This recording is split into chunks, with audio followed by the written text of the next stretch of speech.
if you've ever spent time in a big city, you know it has layers. You've got the traffic, the music, the smell of food stalls, and there's this other layer, a quiet, almost secret geography. Mm-hmm. And in Mexico City, one of those layers, it moves like smoke. It's the neighborhood cats. The eyes of the city, in a way. Exactly. And the deep dive we're taking today comes from a listener source about a young girl, Ana, and her abuela in Santa Maria la Ribera. A really specific neighborhood. Very specific. And they have a problem. Ana's abuela is sick, and they've lost this critical family heirloom, a little brass compass her abuelo used when he worked on the railways. Wow, okay. And the advice abuela gives Ana sounds like it's from a folktale. She says, if you don't know where to look, ask the ones who walk the roofs. The cat. It's the cats. So that's our mission today, to understand how these Gatos del Bario, these neighborhood cats, become guides, healers, even keepers of lost things. Makes you wonder, right? How much are we missing if we only ever look at a city from ground level? Well, and that's the thing. The narrative immediately grounds us in a very specific contained space, which is just key to understanding these localized systems. We're talking about a narrow passage called El Callejón Azul. The blue owl. A blue alley. And the source describes it so well. A half-painted cobalt wall, this faded jaguar mural. It's a place with its own rules, its own unwritten boundaries. And its own residents. Exactly. That's where this whole guidance system begins. So let's meet the guides. The source calls them not pets, not exactly strays, which I think is perfect. They just belong to the neighborhood. A part of the fabric. Totally. First, there's Lena. She's a gray tabby, one white sock, and her tail is bent like a question mark. She's the one who gets sweetbread from Don Chema, the baker. So she has her connections. Oh, yeah. He calls her una gata de barrio. He knows her status. Then you've got Don Gato. The old black cat. Yes, the one with the notched ear and a face like a tired judge. He's the authority figure. And finally, there's Chispa, the calico. Her name means spark. Right. And she's the lookout, always lounging on the warm roofs. So this crew is tasked with finding this small brass compass. A compass that Abuela says always pointed him home. And they lost it near the market. Yeah, moving some boxes. Yeah. So Anna follows them, and they lead her up through an unlatched door onto the rooftops. And the source says up there, the whole city just softened into a constant hum. And that right there, that's such an important point. The cats are using a parallel transportation grid. It's unofficial, but it's real. Defined by water tanks and satellite dishes. Exactly. Things we humans just ignore. It's not on our maps. But for them, it's the fastest, most direct route away from all the chaos on the street. So wait, why the high road? If the compass was lost at the market, La Gunia, why not just, cut through the alleys? I think it was partly efficiency, but it's also symbolic. They're guiding her away from the process of chaos. They take her from this quiet, ordered world on the roofs. Right to the edge of the market. Right to the edge. And the market is described as this single animal of voices and colors. The air is sweet, sharp, and dusty. That contrast just highlights how valuable their guidance is. They're using non-human, systematic knowledge to solve a problem of human disorder. And the search itself, it's a lesson in seeing things differently. Anna has to move at their level, low and fast, whispering, permiso, perdón, as she squeezes between people. She has to adopt their perspective. Completely. Mm-hmm. And they lead her to this ignored little spot near a church plaza. Mm-hmm. Don Gato stops by a fountain, but it's Chispa who finds it.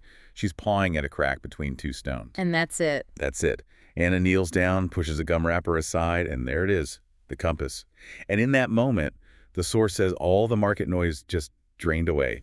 The needle quivered, and then it settled, pointing stubbornly toward home. That physical recovery is so powerful. It's like medicine. When Abuela gets it back, her shoulders literally lower, as if a rope inside her had loosened. The stress just lifts. But then Abuela completely reframes what the compass is for. She does. She strips it of its geography. Yeah, she gets all philosophical. What was it she said? She tells Anna it's not about north or south, it's about presence. She says her abuelo told her, if you feel lost, hold it. It will remind you, home isn't a place, it's a person who looks for you.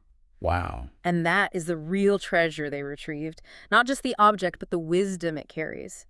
The idea that orientation isn't geographical, it's relational. It's about who is looking for you. That's such a powerful idea in a huge city like that. Yeah. And it completely validates the cats. In fact, Luna makes it official that same night. She does. The contract is signed. Right. She just walks into the house, inspects everything, and curls up next to Abuela. And Abuela says, you are hers now, mija. The guides have completed the mission. They're now guardians. So then the story jumps forward. It's late October, and the whole feeling of the neighborhood is changing. It's Dia de Muertos, Day of the Dead. And you see the marigolds, the cempasúchols showing up everywhere. Yes, the flowers of the dead leading spirits home. And there's a trail of them right to their family ofrenda. The altar for Abuelo. With his photo, the pan de muerto, the candles. And right in the middle of the compass. This is when Abuela explains her whole philosophy on cats. And it connects perfectly to the season, right? Perfectly. She says, your Abuela used to say, cats see what we cannot. They sit in doorways because they watch both sides. The physical world and the spirit world. Exactly. And that sets the stage for the next arrival. Baro, the orange tomcat. An orange tomcat whose fur is the color of dried clay. And around his neck is a fraying string with a tiny bell. And this bell is important. Very. Abuela recognizes it instantly. It's the bell her Abuela used to wear on the railway at night so she could hear him coming home. Baro is. He's a message. He's a bridge between those two sides of the doorway. And he's not just there to be seen. He jumps onto the ofrenda and he taps the compass. He activates it. Yes. The needle spins like crazy, then it just settles, pointing straight toward the window. This isn't symbolic anymore. This is a call to action. The whole guidance system shifts. It goes from a gentle recovery mission to an urgent warning. Anna sees Don Gato on the fire escape, and his meow is low, urgent. The source says it's a clear signal that something is wrong. And Abuela doesn't hesitate for a second. No debate. She grabs the compass and says, if the cats are calling, we listen. Tonight. So they go. And the cats are in formation. Don Gato is the scout, Luna is Abuela's escort. And Baro's little bell is ticking, guiding them. They're a unit, heading for Buena Vista, the old railway area, the place that was so much a part of Abuelo's life. So the question is, what are they looking for now? Is it a memory? Or is it a real present danger? The compass points to Abuelo's past, but the cat's behavior is all about now. And they find out, near a dark side street. They see this man stumbling out of the crowd. He's carrying a cardboard box. With air holes? With air holes. And from inside, there's this thin, frightened mule. Oh, no. That's the crisis. And Anna she doesn't think. She confronts him. Wait, gay horses. What are you doing? And the cats back her up. Completely. Luna hisses. And Don Gato, he just sits down in front of the man's path like a judge blocking a door. And this is where the system expands, right? It's not just the cats. The community shows up. Don Chema the baker, flour still on his shirt, and another neighbor. They appear. And the man just crumbles. Because the Gatos del Bario are a security network. They activated the neighborhood watch. Anna grabs the box, and inside, 3 tiny shaking kittens.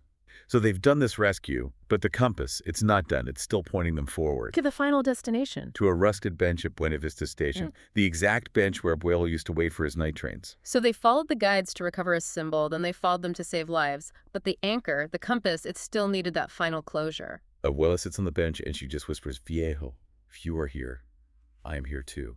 And then the source says the air shifts. The cats go still. And one of the little rescued kittens lets out a soft mew, almost answering. That's beautiful. And Abuela laughs, this small, bright, alive laugh. She just says, Vamos a casa. Let's go home. The journey's complete. It is. But the work of the community continues. Don Chema, the baker, he sets up a warm spot for the kittens by the ovens in his panaderia. Of course he does. He puts up a little handwritten sign. Kittens need homes ask inside. It's that partnership again. The cats provide the intelligence. The humans provide the structure and the resources. It's a perfect system. And it worked. By noon the next day, all 3 kittens had homes. One with a woman buying conchas, one with a young guy in a metro uniform. A new generation of guardians. That seems like it. And Anna, she carefully writes down all their new addresses, as if she were drawing a map the kittens could follow. Her big realization, back in the Blue Alley, is that the cats are part of the city's structure. They remember routes, they keep secrets, they escort you through fear. And that's really the core of it. The cats became a living version of that compass. They weren't just pointing to a lost object. They were constantly pointing back toward home, toward love, toward community. And the lesson for you, listening, is about respecting those non-traditional knowledge systems. Sometimes the best directions don't come from a map or an app. They come from instinct, from observation, or from the cats in your neighborhood. So we started with a missing compass, and we ended with 3 kittens finding new homes and an abuela finding her strength again. The story just reinforces the cultural power of the Gato del Bario. It maps the city's hidden layers, the quiet rooftops versus the chaotic market. And it shows how an old object can connect memory to action and bring about real healing.